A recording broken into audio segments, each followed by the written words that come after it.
Warning, this episode contains foul language, mentions of sexual harassment, rape, and murder, and we don't have many nice things to say about men. Sorry.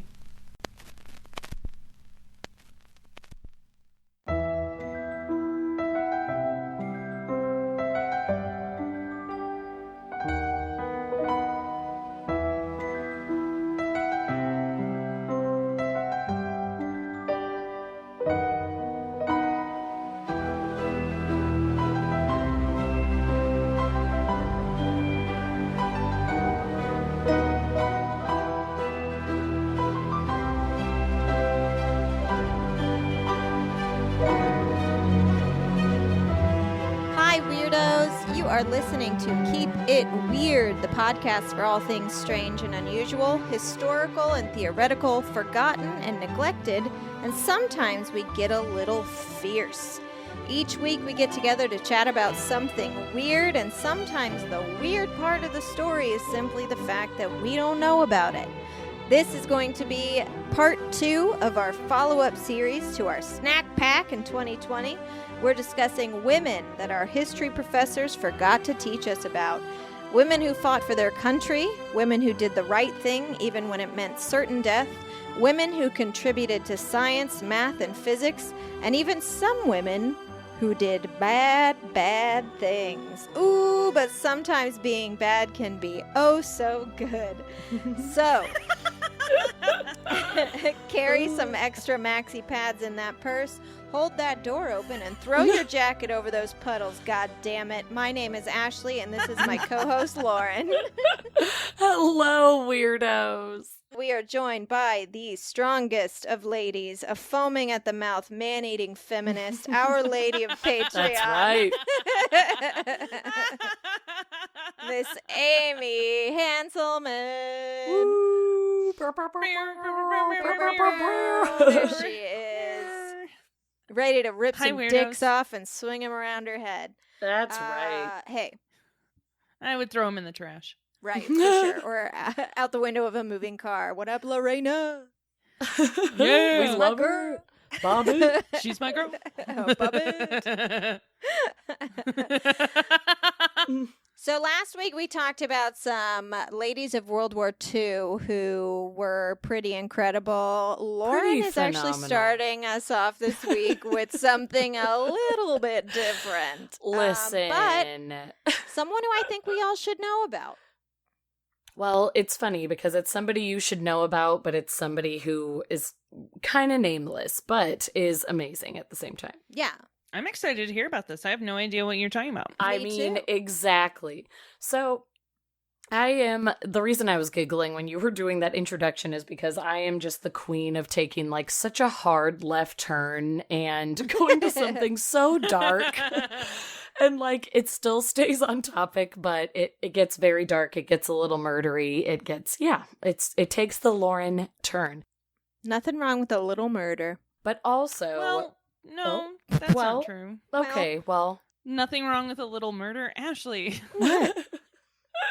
That's true. There's a lot wrong with Change murder, your opinion. however. But also, I wanted to say that for this week, besides getting a little dark with it, I also went to a little more recent history. We were talking about World War II last week. This has happened, the story I'm about to cover, in the 2000s, in the early 2000s. But still, it is a news story that I didn't hear anything about. And I think it's fascinating. And I think that obviously, as we've been saying, that women need to be heard, women need to be talked about, and the women that just have the strength to do some of these things is amazing to me. So we're going to go over to Mexico in 2013.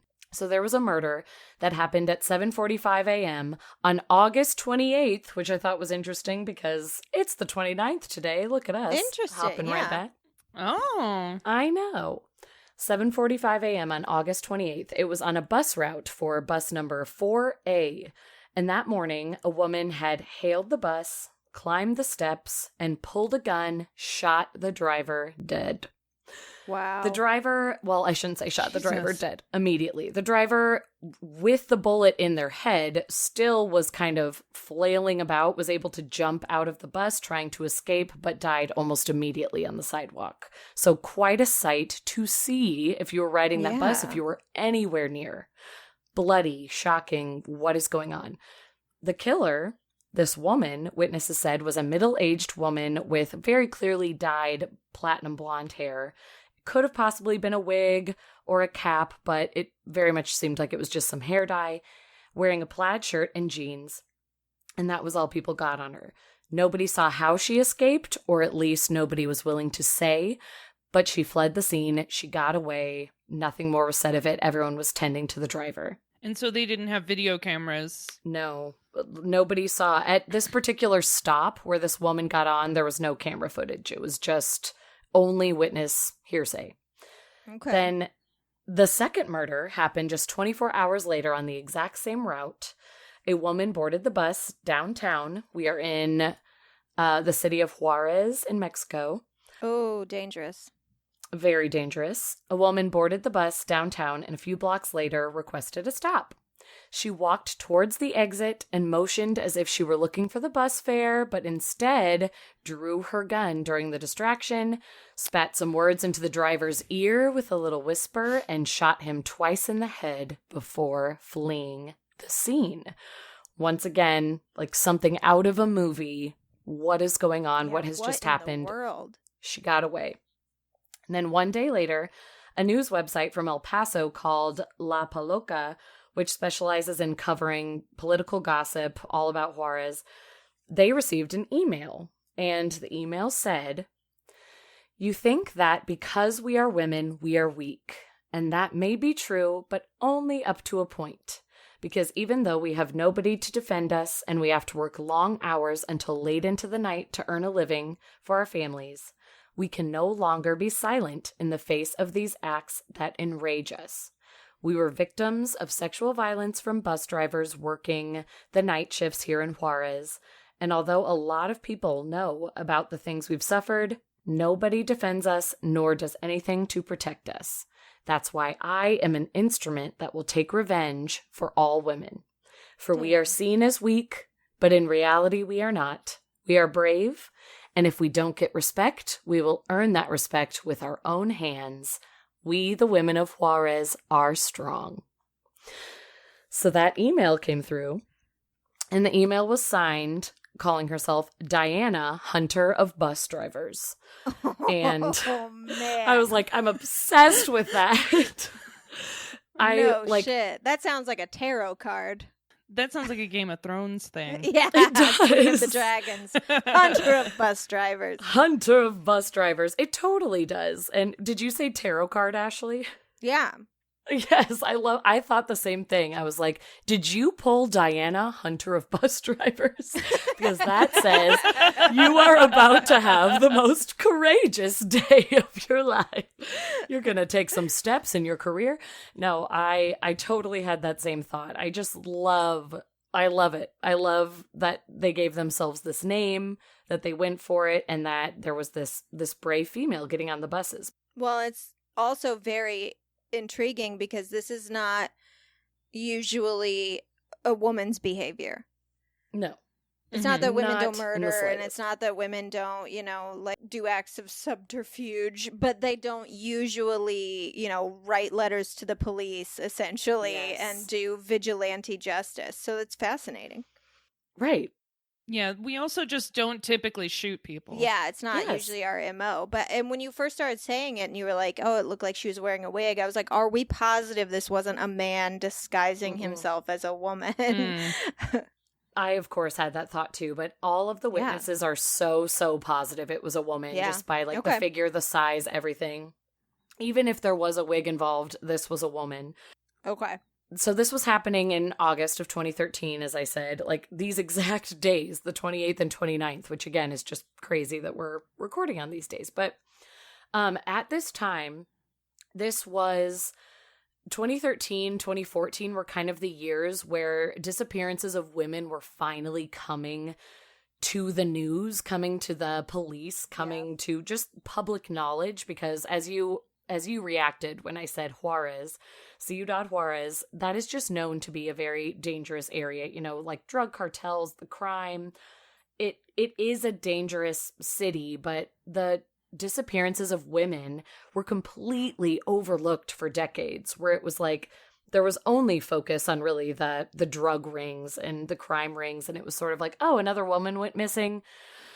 We're not going to talk about it. Like we have other things to worry about. And so 2013 was finally the year where law enforcement was starting to say, I think some of the disappearances we're seeing with women are connected and maybe we should look into it. And suddenly the tides were turning and like things were starting to make a change, which, you know, way too late, but at least something was finally starting to happen. At least someone's paying attention.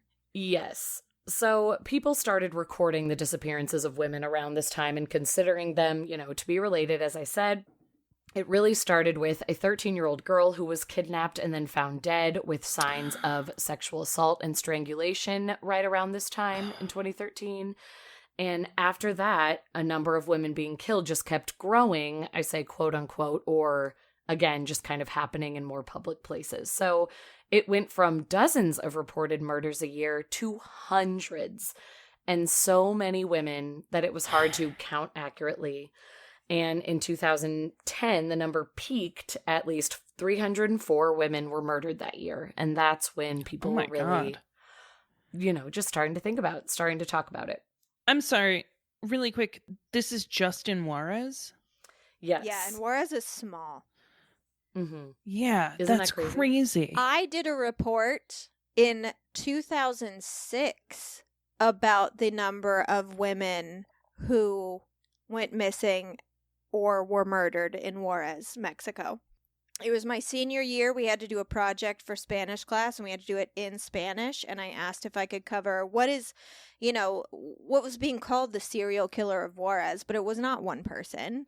It was just the fact that missing women and murdered women and raped women there was no danger in doing that to a woman because it was so obviously not investigated, not persecuted, not whatever. And like even in 2006, you could Google online images of missing posters of women, like on posts and on poles and stuff in Juarez, and it was terrifying. And that was years before the events you're even talking about. I mean, it's just it's wild. It's terrifying. It really is.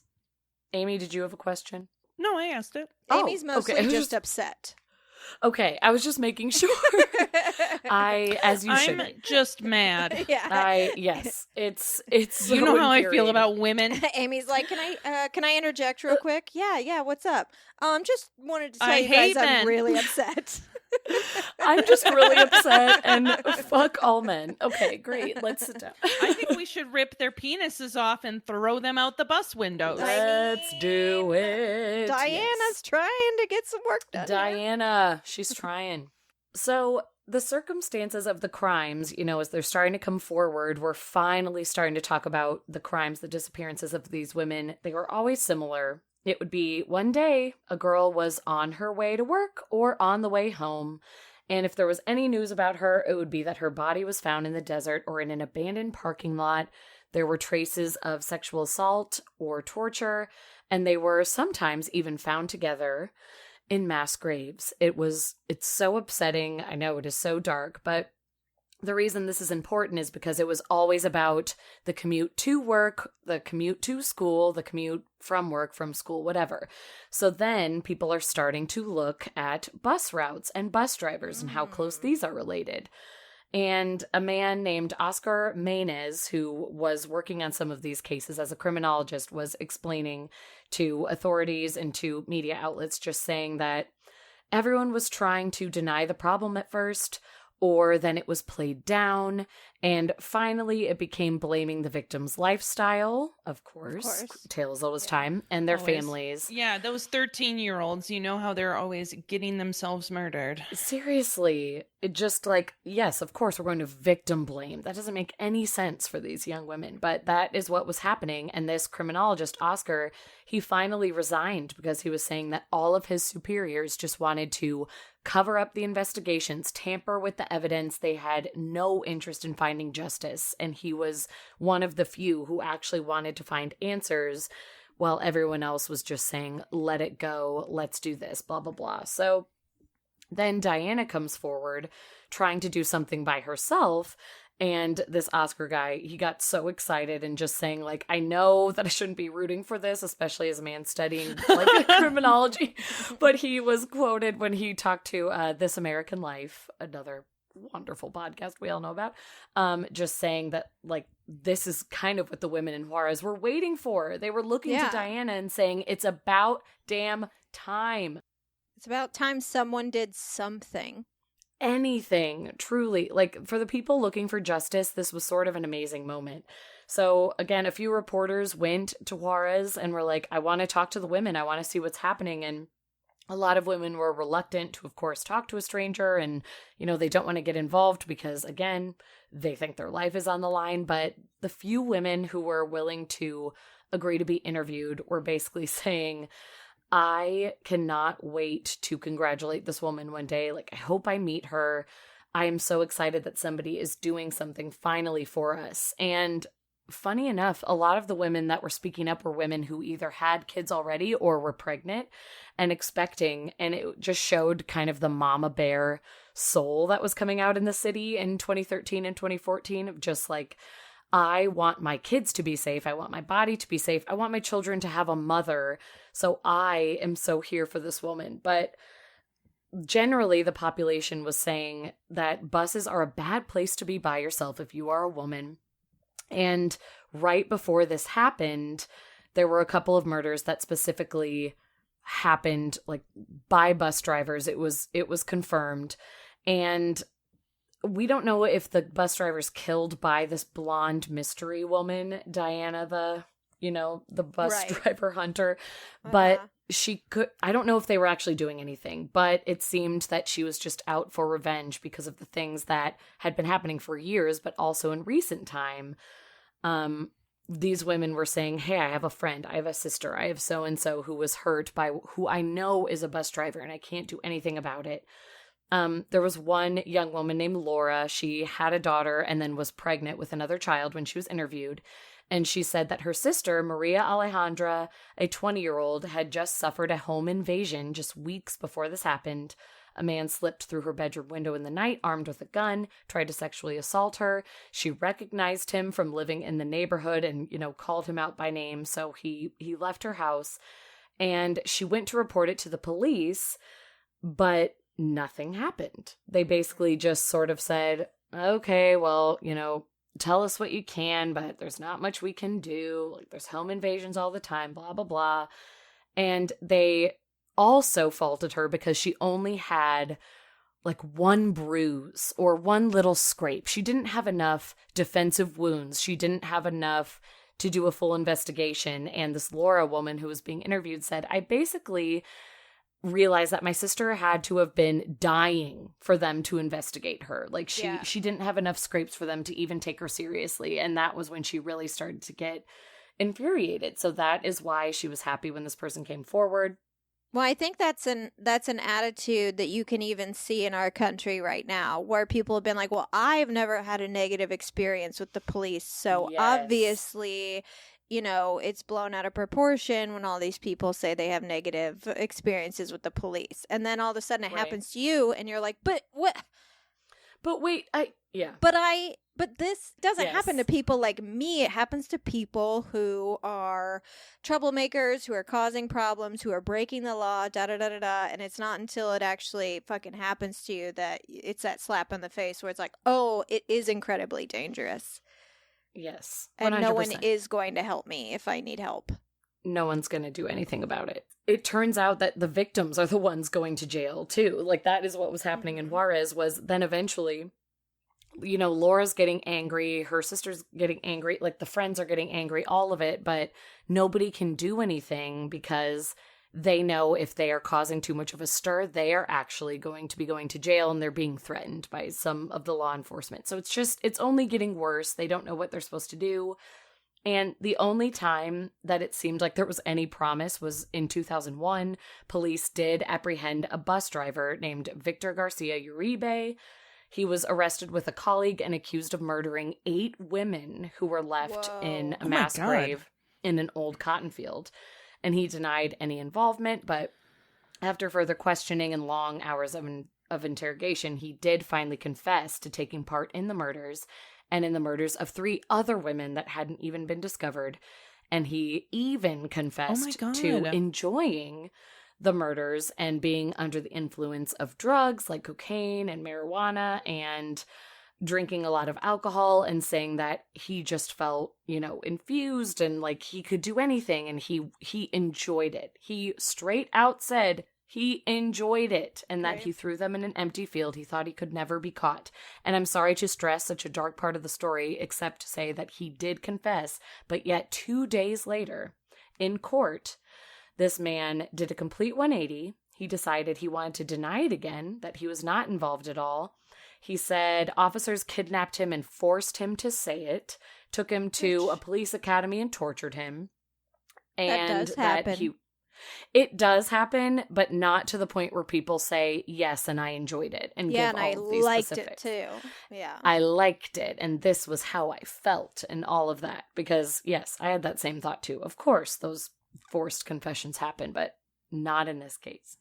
And he said he was beaten and tortured, and he was burned with cigarettes and convinced to say it. And so the judge still wanted to convict him and sentence him to 50 years, but he got off with a lesser sentence. I think he was, convicted and said to serve 30 years after the fight that he went through. But then, just years later in 2005, none of that mattered anyway, no matter what the judge thought with their gut instinct, because in 2005, this man was completely freed, let go of all charges, no sort of parole, and it was believed that authorities had indeed tortured him into confessing because he had such good behavior that it just couldn't have happened. So he was let back out into the world.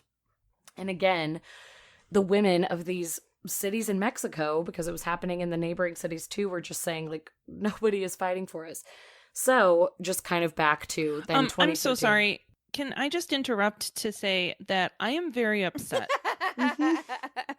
That's what happens when I tell these stories. I know.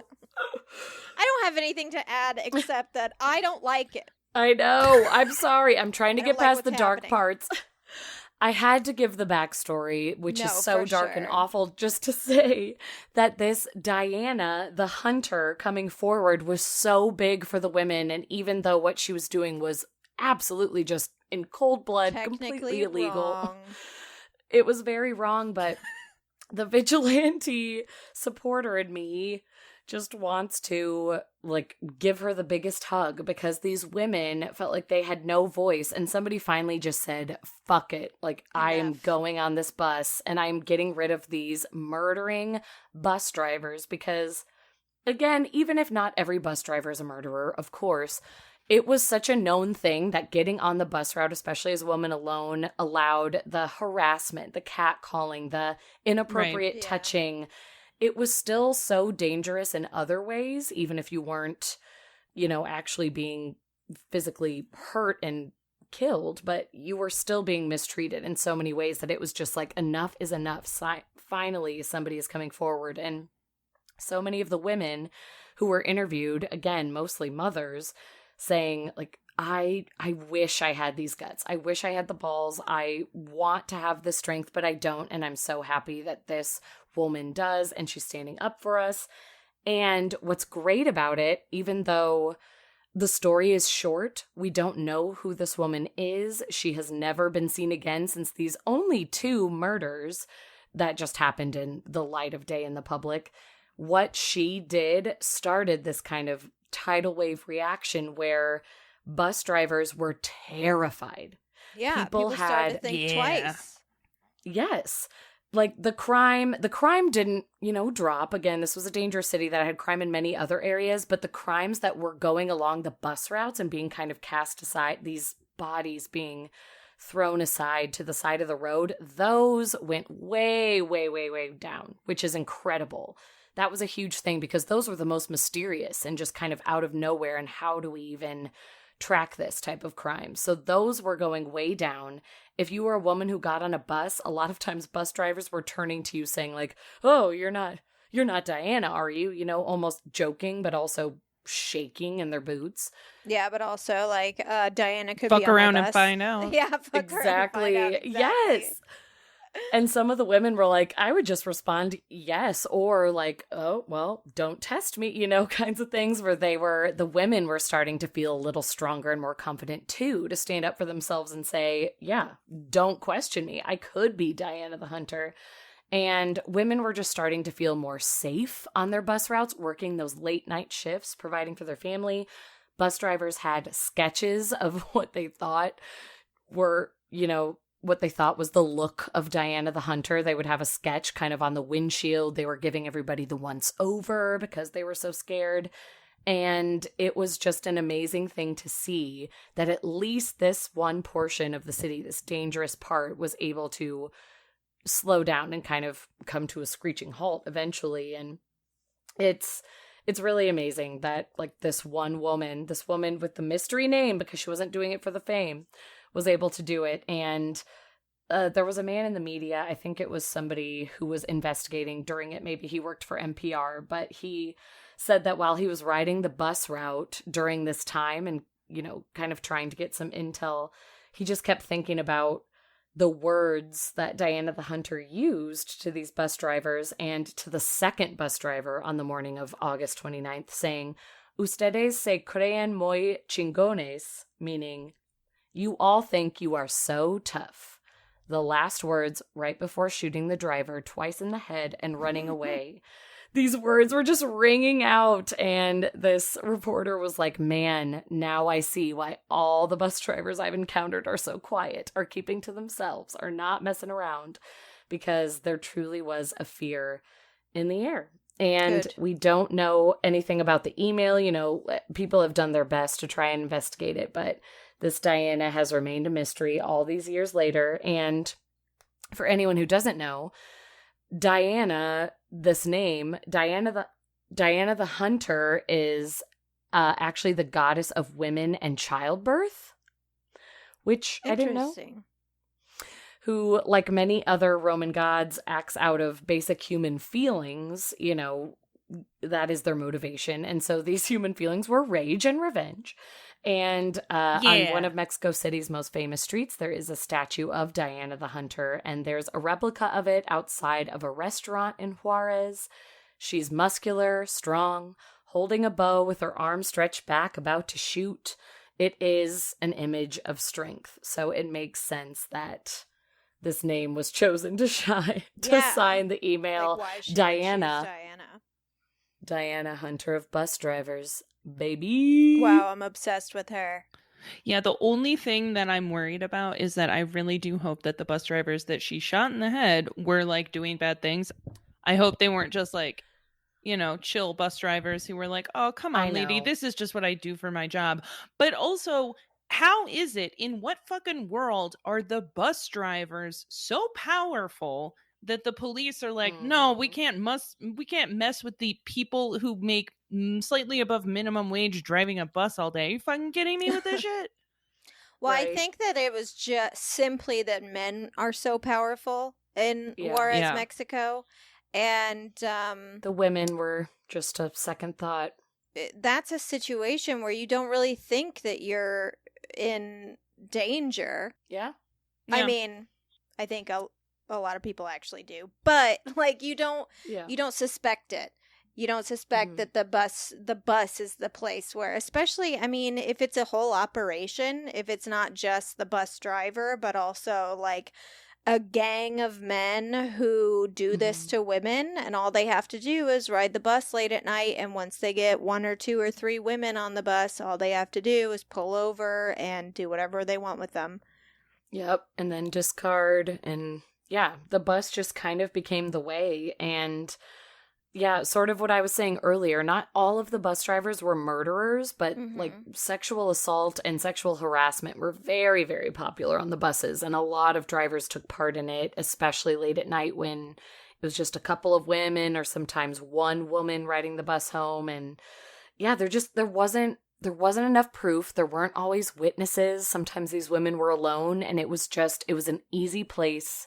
These women were an easy target. They could be overpowered. And so, yes, there is the thought of maybe these bus drivers who were shot in cold blood were not, the actual complete villains, but it seemed like most of the bus drivers had a hand in some of the crime that was happening. And I think Diana got fed the F up and took charge. But amen, sister.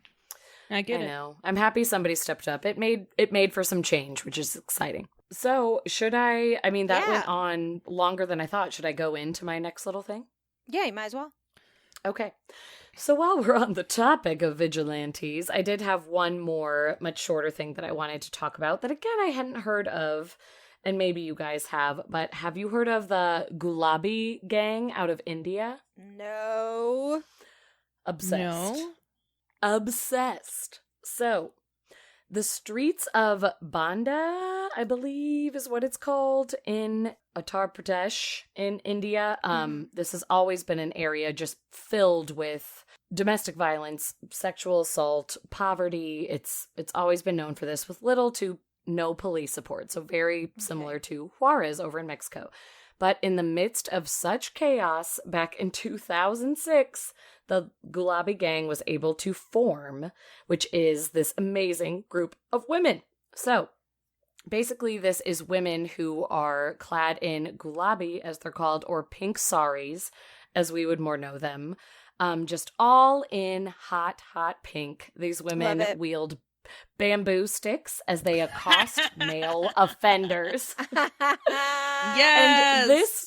They are the Elle Woods of vigilantes. Exactly! Yes! Oh my gosh. They really are the Elle Woods, the hot pink. And this time, Amy, you don't have to question. They are absolutely going after male offenders that they know are criminals. That is who they are going after. Most, if not all, members of the Gulabi Gang are of, women who have been through this before, this type of assault, or women who have family members who have gone through it, and they come forward and they assist every woman throughout Banda. And the gang was initially created back in 2006, but it was created to just punish abusive husbands or, fathers, brothers, in an effort to combat domestic violence and desertion of the family. But now this has grown so much just since 2006 that they have various stations kind of set up all over.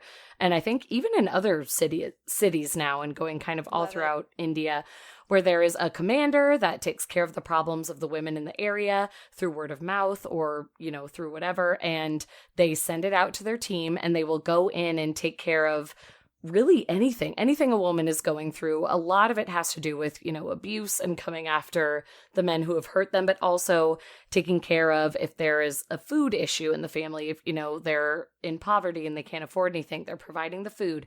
They're providing essentials for, reproductive health, any of that. They're coming in and just taking care of women, which has not been a thing for many, many years. So when a woman comes to any station of the Gulabi Gangs, again, now there are many stations, they will narrate the story of her abuse or whatever the issue is. If it is serious enough, the police are immediately notified. They are called. Authorities are called in.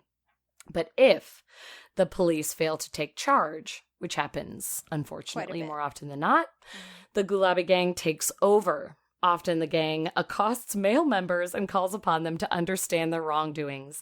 And if the men do not relent, or if they try to resort to force and fight back, they will be publicly shamed or beaten with the bamboo sticks by these women in all hot pink circled around them. Hot pink. To this day, the gang has over 200,000 members. No and they way. receive support from women of each of these districts throughout India. they are given support. They are given money, whether it's, kind of under the table, like don't tell my family I'm doing this, or just outright. There are women even in, higher positions throughout the city who are like, yes, do what you're doing. And they will carry their bamboo sticks and walk in large groups. And they prevent men from being able to successfully retaliate against these women who have been hurt. And they've started to offer cost-effective services such as henna application, tailoring, flower arrangements, and providing their members with some sort of source of income, kind of career coaching, whatever they need to do to sustain their lifestyle and to keep going on and take care of their family. So this gang has started with what was just retaliation against abuse into we just help women with whatever they We just need, want to better the amazing. Lives of women. Yes. Are they it's so known? cool. They are. You know who they are, like as people, as individuals? Okay. Yes. It's not like Diana. No, where she was going totally secret. So this was another, but the reason I brought it up is because it started as a vigilante service where the woman who started it was staying hidden and just kind of like beating the shit out of people with bamboo sticks. But once it caught on that other women wanted to take part, now it's grown to what it is today. And I know that some of the women will hide their face for their own safety, but like they are out in the open. They're walking around. They're trying to stay relevant. They're being protected somewhat, which is amazing. And yeah, their scope has now expanded to domestic violence, child marriage, dowry deaths, and even just access to education in general. They are all about human rights and encouraging men to get involved in activism. That is what I love about this, is they are women who are mostly helping women, but they're not just out here saying all men suck. They are accosting and confronting the men who do indeed suck and need to be checked. But they are also saying, hey, if you believe in our cause and you are a man, come get involved in us. Yeah. Involved with us. In our organization. But they're encouraging men to get involved, and some men have. And I think that is one of the coolest parts, is that these members have been able to recruit some men to help out with the cause, even if it's just financially. And they are supporting them, and it has grown so much. And women have been able to engage in undercover projects to bring government corruption to light, even in 2000. Like it has gone so far. And in 2007, the founder of the gang, who now has come forward, she was originally, again, kind of trying to be the secret vigilante, but now her name is Sempat Pal Devi. She, in 2007, heard that government-run stores were not distributing food and grains in a village fairly. So, due to widespread poverty, hundreds of families who were depending on this food to survive were left empty. And the Gulabi Gang observed the shop undercover and found evidence that the store was shipping the allocated grains to open markets to make a higher profit. Wow. And they were able to report the store to local authorities. And even though they were ignored at first, it eventually was able to come to light. The problem was solved, and that's when they started to kind of come into the sun and say, we are the Gulabi Gang, we're fighting for justice, here we are. And they became more well known and still are alive and working today. So they are fighting the good fight. It's very, very cool. Started as a vigilante woman and has turned into hundreds of thousands of women fighting in their pink saris for justice. I could see something like this happening in the United States. And we do have different ways, for domestic abuse situations. We have different, like, hand signals, for example, that women can show in, like, online videos or in the store that represent, hello, I need help. I'm in a situation where I can't ask for help. But I could see gangs like this or organizations like this popping up in our country. Like, it's not as severe and open, the abuse on women, but it's still pretty prevalent in the United States. So absolutely. I'll put on some hot pink and rise up. Beat you with a bamboo stick. I don't give a shit. Oh yeah, we are going to need more bamboo. We don't have a ton in this country, but it grows like weed. So once one person grows it, they can just give it to everybody. That's true. Okay, there you go. Yeah. Let's pass on the bamboo. Let's get it started. It hurts. I've been hit with a bamboo stick. It is no fucking joke, Why? man. Who hit you with a bamboo? Yeah, Ashley, why what is were your you life? hit with bamboo? I mean, tell us your listen, story. I do stuff sometimes, and you guys think I have that a all life I do is watch outside of this Netflix podcast. and read weird occult books. But What do you do sometimes I besides do watch stuff. Netflix and read weird occult books? No, it was Damn, on Ashley. set. It was on set once, and there was a scene where people were like fighting with bamboo sticks, and it was some sort of fighting movie. I honestly don't ever think it was even released, or it was one of those, you know how like sometimes movies come out and then they make like a cheaper version of the movie. The one I can think of is like Sure. Pacific Rim came out, and then all of a sudden there was like Atlantic Rim, like hoping to trick people into renting these Yes. fucking movies. But it Sure. was like that. It was a fighting movie, and it was like in a dojo. And there were these bamboo sticks, and we were supposed to like jokingly like like in the back, like way background, so you couldn't see that we were really horrible and not fighters. And one of the bamboo sticks hit my forearm. I'm not kidding. The bruise that I got from this bamboo stick, and this is how I know it was a shitty production, because no actual production with Yeah. actual money would have real bamboo sticks and hand them to extras and be like, here, hit each other. Oh my god. It was a sketchy day on set. That is Lauren, a very sketchy day. I know. But I was like, I'm honestly I not was surprised. crafty on this production. Yeah, what were you served for food? It was 1 cup of ramen for the entire. Yeah, the entire group of extras. It's Fight so over funny this because cup of you're- ramen. You're telling that story, and I like should maybe respond in shock and awe, but instead I was just shaking my head silently, like, You're "Yep, like, that's yeah, that another sounds day being about an fucking extra." right. Yeah, there it is. Oh goodness. Well, yeah, bamboo hurts, so watch out, everybody. Watch out, because we're coming for you. Thank you. You know me. And good I night. super agree. I think we should hit all men with Hell yeah. bamboo, I'm with you. except for Wilder. Wilder Mm, can be spared, except but for I Wilder. don't know, because he really has been pushing buttons today. Lord, not So, even just maybe a today. I tiny said today whack with the politely, bamboo but stick. it's all the time. But yeah, maybe just a light like brushing of his knee and say, Yeah. "You know what's coming," and then Or- that's it. And then I run away. Or drug him and throw him in a bag, in a sack, and put him in the sewer. Drug him and throw him in a sack. To listeners who don't remember from last week's If episode, you skipped last that is week's a episode. callback to last week's episode. This is not, Ashley, was it just like, put your baby in a sack? I know. Yes, we need to specify that was a callback if you didn't listen to part 1, because Can you oh imagine man, the if this people that was would their come for first Ashley, right? episode they ever listened to? They'd be like, Oh, God. What? I'm going back in time. This is actually someone I've just recently become very much so obsessed with, and also pretty angry for, but that's to be expected during these special lady episodes. So I wanted to teach you guys and our listeners about Mileva Maric. She was born in Serbia in 1875. Her father was a wealthy and respected member of the community. She had 2 siblings. And she attended high school in the last year that girls were permitted to in Serbia. And in 1892, her father, who was a wealthy and respected member of society, obtained an authorization from the Minister of Education to allow her to attend physics lectures that were reserved to men only. Now, we do have to introduce another key player in Mileva's story, someone you definitely do know, her future husband, Albert Einstein. Ever heard of him? Nah. Uh, Continue. anyway, so we all know Albert Einstein. He was a physicist, Yes. blah, blah, blah, blah, blah. Sharp dresser. Sharp dresser, great Stuck hair. his tongue out in that one photo that we all love to post.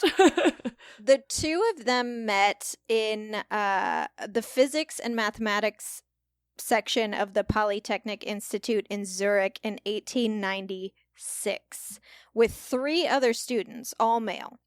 And one thing you should know about Albert Einstein is even though, yes, he was brilliant, he was also pretty unfocused. He was described as being very bohemian and pretty rebellious. And that did not change when he met Mileva, but she was so methodical and organized. She literally made him the man we know him as. And they became inseparable. They always did their studies together. He actually didn't attend much of the lectures. She attended all of them, and she helped Albert focus and channel his energy into physics. Could you imagine how infuriating that would be to be the reason that Albert Einstein is considered because you let him borrow your notes for 5 years? Just wait. Amy, I can't. Let me just tell you about like their scores. This was 1900. They reached the end of their classes, had pretty similar grades. Mileva, had a 4.7. Albert had a 4.6. In applied physics, Mileva got the top mark. She had a perfect 5. Albert Einstein received a 1. No. She excelled at experimental work, and Albert just didn't get it. And here's where we can start getting angrier and angrier. So they were a pair. They were in a relationship. Mileva wanted to marry Albert, but Albert's family strongly opposed. His mother especially didn't like Mileva. She thought she was too intellectual. She wasn't German. She wasn't Jewish. And she had a limp. Like, no way, didn't want to part of her. Oh my God. What a bitch. Yeah, not the best. And Albert's father was a little bit more reasonable. He simply insisted that he find work before he get married, which is fair. I think that's a good rule of thumb today. Mm-hmm. Figure out your own shit before you get married and have to figure out shit with another person.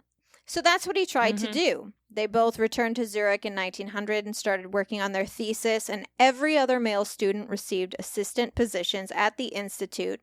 Mileva obviously didn't because she was a woman, and Albert didn't. Supposedly, according to him, it's because the professor didn't like him. But also, maybe it's because he got a 1 in applied physics and notoriously didn't attend the lectures. I don't know. Maybe it's because of that. It could have been. I mean, here's the thing. Maybe that's why his professors didn't like him. I know. Two things can be true. Yeah, they go He's hand like, I in didn't hand. get a job because they don't like me because I'm... It's like, because well, why? I mean, because you were a fucking slacker? you did a thing. Yeah. Yeah. So anyway, he didn't have a job and he refused to marry Mileva, but they obviously continued to live together and work as they had before. In December of 1900, they submitted an article, a pretty famous one. It was even sent to Carl Jung, who was one of the most influential physicists in Italy at the time. But they only put Albert Einstein's name on it. No one knows the exact reason, but historians speculate it could be simply that Mileva wanted Albert to make a name for himself, because if he did, he might get a job and they'd be able to get married.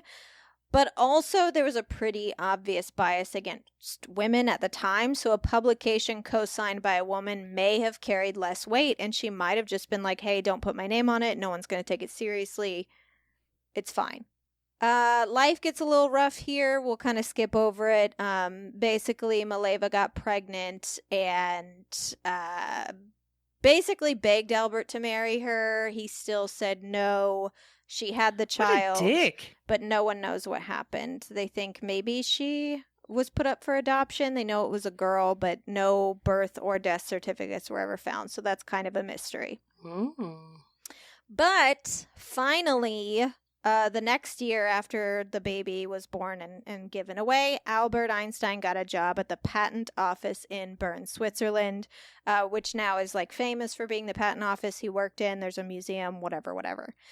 He began his work there in June of 1902 and finally married Mileva. And basically what would happen, he put a ring on it, is he would work a 6-day work week in the patent office while Mileva assumed the domestic shit, working around the home. But in the evenings, they got together and they would work on science and math and physics and all the things I hate more than anything in the world. Sure. And they would stay up late into the night collaborating. They had a son in 1904, and then boom, 1905, Einstein's major year. He published 5 articles this year. One ended up leading to the 1921 Nobel Prize, and another was a pretty famous article on special relativity where he presents the equation E equals mc squared, which is what he is literally known for. Yes. Now, his name alone was on these published articles, and it pisses me off to no end that we can't retroactively add her name. Because obviously I know why her name was left off in 1905, but it is a fact. It is not a question. It is a fact that she was his other half in life and in work, and she actually might even be responsible for more than 50% of the work on these. Can I just interrupt real quick to say that I am upset? I don't like where this is going. And it does get worse, and I'm sorry. But we know this from historical letters written to and from Einstein. We know this from testimonies from other people in their lives, relatives, friends, co-workers, colleagues. Mileva's brother Milos Jr. stayed with her and Albert many times when studying medicine at university, and he reported that they would sit together and calculate and write and debate all night on physics problems during this time of writing these articles. Albert himself said out loud to groups of people often, "I need my wife. She solves for me all of my mathematical problems." She would proof all of his articles as well. So even if he had written something on his own, she was the one that would solve the proofs. She was the one that would, edit them. She did more than 50% of the work. It's almost guaranteed. Mm-hmm. Even when he began to lecture at university, pages and pages of his lectures are in her handwriting. Oh, Jesus fucking Christ. She wrote them. She 100% was responsible for the work that gave us all of Einstein's greatest achievements, including some of his patents, which she and Albert worked with certain people. Like, for example, in 1908, her and Albert worked with Conrad Habicht, constructing an ultra-sensitive voltmeter. And since Einstein worked for a patent office and he was, quote-unquote, a patent expert, she left him to develop and register the patent under his name and Habicht's names, leaving her name out altogether. And before you think, oh, she's just being sort of tossed to the ground, whenever she was asked about this at the time, she would reply with why. "The two of us are but one stone," which was a German saying. Just saying, like, we are one person. I understand but it's why does the one name, person have to be but Albert? We're a team. Well, yes, because, exactly. like she said, if her name had been on it, there's a chance they wouldn't get published. Yeah. She just knew. She's like, well, so you have to get she the was like, knowledge he's out my there. husband, he's my partner, everyone knows this, like, I'm okay with my name not being on it. We're still changing the world. And all of this, it does suck for women in women's history, but you think, at least Mileva was happy. She loved working with Albert. She loved that he was getting all of this recognition. And she did publicly say she worried about his fame. She once said in a letter, "I only hope and wish that fame does not have a harmful effect on his humanity." But it did, because in 1910, when they had 2 sons, Albert had very little time for Mileva with all of his success, and he started having an affair with his cousin Elsa. Classic cousin affairs. Yeah. First cousin. No. Yeah. Okay. Well, it was good enough for the Roosevelts. That's true. Yeah. Eventually, he asked for a divorce from the woman who gave him literally everything. Literally every single thing he had. The world. She finally, in 1919, agreed to a divorce with a clause stating that if Albert ever received the Nobel Prize, she would get the money. Now, ask me if she got the money. She did not. No. Did she get the money? No, she didn't. He did receive the Nobel Prize, but he wrote in his will that the money was his son's inheritance. Mileva strongly objected, stating the money was hers, and told him she considered revealing her contributions to his work, But she ended up keeping her mouth shut because Albert sent her a letter that read, "You make me laugh when you start threatening me with your recollections. Have you ever considered, even just for a second, that nobody would ever pay attention to you or your claims if the man you talked about had not accomplished something important? When someone is completely insignificant, there is nothing else to say to this person but to remain modest and silent. This is what I advise you to do." Wow. Good guy. Okay. You know what? I used to really like this movie called QI, and it was like made in 1994, and it's very cute with Tim Robbins, and it has Albert Einstein in it, and I think you'd really like it. And Meg Ryan and Walter Matthau plays Albert Einstein, and I used to really like that movie, and now I'm very mad at it. And now I hate it. I'm just mad at Albert in general. No, I hate Albert Einstein. I hope he gets hit in the dick a lot in the afterlife. He needs to get hit with bamboo. In the afterlife, get hit with the bamboo stick. Getting hit with bamboo by many hot pink wearing Hell yeah. Hell yeah. lady physicists. So, Lady physicists. I love it. unfortunately, Mileva lived the rest of her life struggling. Right after the divorce, she had bought 2 small apartment buildings and pretty much made shit money off of them, but enough to at least eat and care for her sons, who Albert also left. She eventually lost both of those buildings because her youngest son, Edward, developed schizophrenia and had to be institutionalized. And the medical expenses became too much, so after she lost her son to mental illness and her income, she survived by giving private tutoring lessons and on the meager alimony that Albert Einstein sent to her very irregularly. I'm sure you're not surprised. Mm-hmm. Yeah. Anyway, we all know what happened with Einstein. He's one of the most famous theoretical physicists in history, with his most famous contribution to science being the theory of relativity, which he proposed and published in 1905 and again in 1915 without Mileva's name on the paper. So, in no way do I discredit Albert Einstein. He was obviously one of the smartest men who ever lived. His own brain was taken at his autopsy without the family's permission in hopes that we could study it and find out how it worked that way. But history has yet to teach about Mileva Maric Einstein, the woman who should be credited alongside Albert for his greatest contributions. Yep. She absolutely deserves more credit. They don't need to share this. No, this it should could just literally be her. hers. Yes. He wouldn't 1000%. have done anything. He couldn't even go to class. I know. She did his homework for him. She did his homework. Mm-hmm.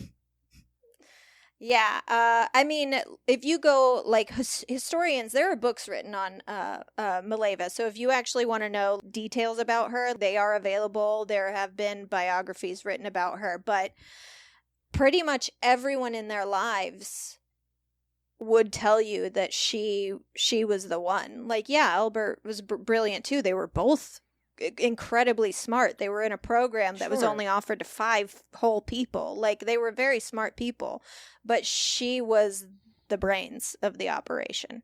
And so we're giving her the credit, and that is why this episode is happening. You need to know about these women. You need to know She's about amazing. Albert Einstein's first wife. And he ended up marrying his cousin. What a piece of garbage. Tell you what. Yeah. And his son just sort of died in a mental institution. He kind of didn't have anything to do with him. So... Well. Men. Men.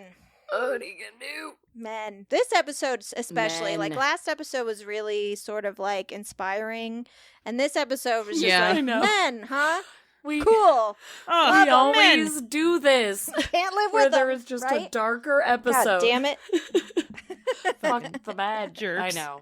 Lord. Fucking jerks. But that's all the time we have this week for Keep It Weird. Thank you so much for joining us as usual to learn about weird things or to learn about things that it's weird you haven't learned about yet. And a huge, huge thank you to Amy Hanselman. Thank you for joining us for an episode series on the main pod. Oh my God, it was so great to be here. Thanks so much for having me. I love talking about men who are dumb and bad. Yeah, of course. If you love Amy, and let's be honest, who doesn't? You can hear her just about every single month over on the Keep It Weird Patreon page. She is my bonus episode co-host, and we have a lot of fun, and you get to hear us go on a lot of tangents. You can sign up for our Patreon by visiting www.patreon.com/keepitweirdpodcast, and there you can donate to our show and get some cool stuff in return, like bonus episodes and a newsletter that we send out every month. Also, please follow us on social media at Keep It Weirdcast across all platforms. And by platforms, I do mean Twitter, Instagram, and Facebook. But we're also on TikTok at Keep It Weird Podcast. And we rarely post. But hey, maybe if we get a lot of followers, it will encourage us to post more. Who knows? Gonna try our best. Life is hard. Come on, Gen Amy. Z, follow our TikTok. Do you have a song for us today? Sure. In your soul? We're going to find out. As All right, usual. here we I go. love it. Great. Love it, love it. Albert Einstein was a real butthole. Don't mess with bus passengers or Diana will steal your soul. You better watch out or I'll hit you with lots of bamboo. And if you recall the last episode, then you should also be very nice to Jews, because it's important to be nice to everyone. Unless that is a murdering bus driver. So watch out and always carry your mace so you can spray all the bus drivers in the face and keep it weird. And keep it weird. Keep it weird.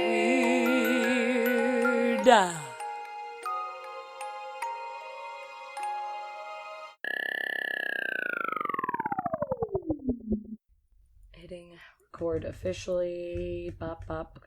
Amy and I have been recording forever. But Yeah. Oh, okay. Sorry about it. Sorry. I did a test and then turned it off for no reason. I could have kept running. Okay. Whew. Okay. Now we're in.